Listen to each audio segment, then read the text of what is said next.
Namaskar. Chapter 6 Dhyana Yoga, the Yoga of Meditation.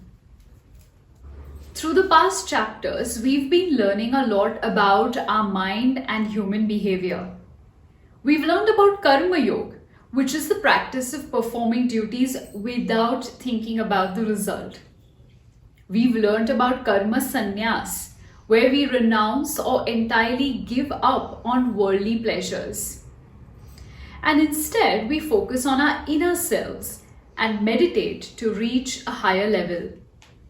Sri Krishna, as we recollect through our past reading, told us to consider heading the Karma Yoga way because performing actions without seeking results will equally help us get closer to our real inner selves. Karma sannyas might be a little hard for us to take up.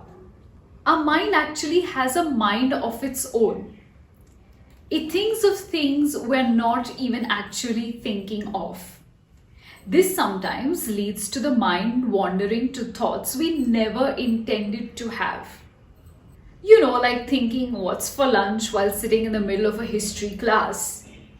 Or thinking of plans for the weekend while trying to do your work at the office.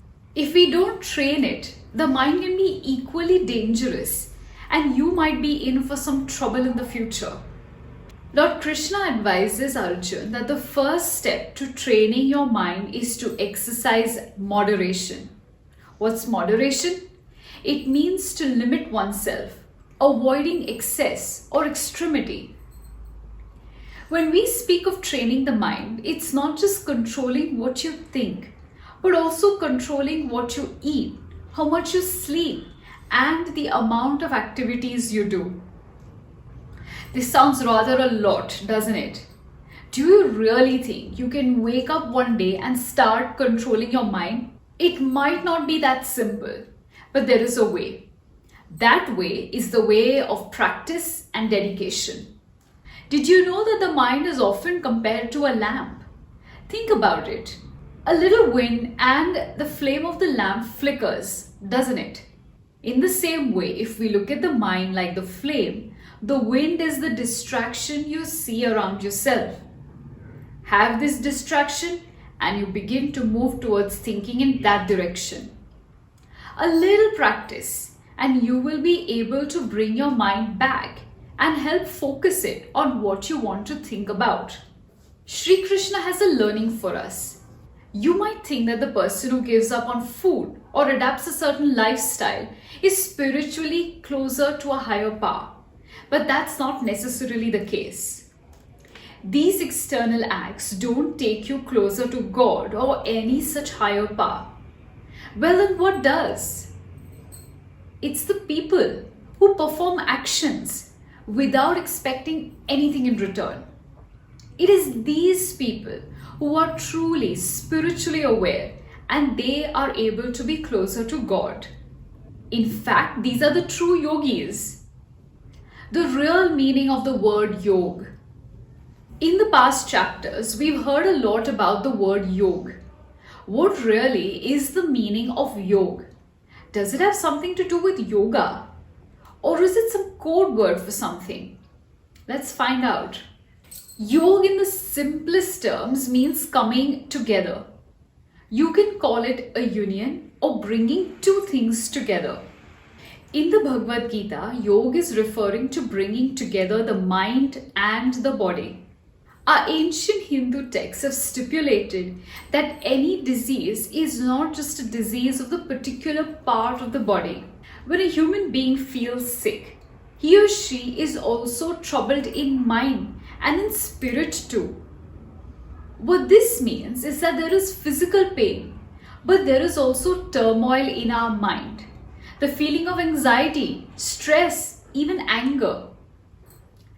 This culminates into feeling of helplessness and frustration, even sometimes depression.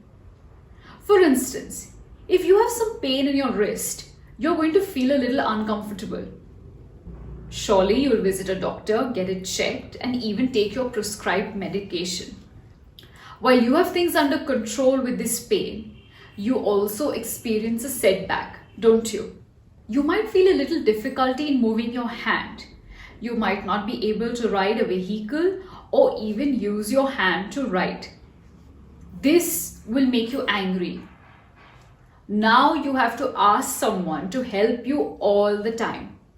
And if you're a strong and independent person, asking for someone's assistance all the time will frustrate you.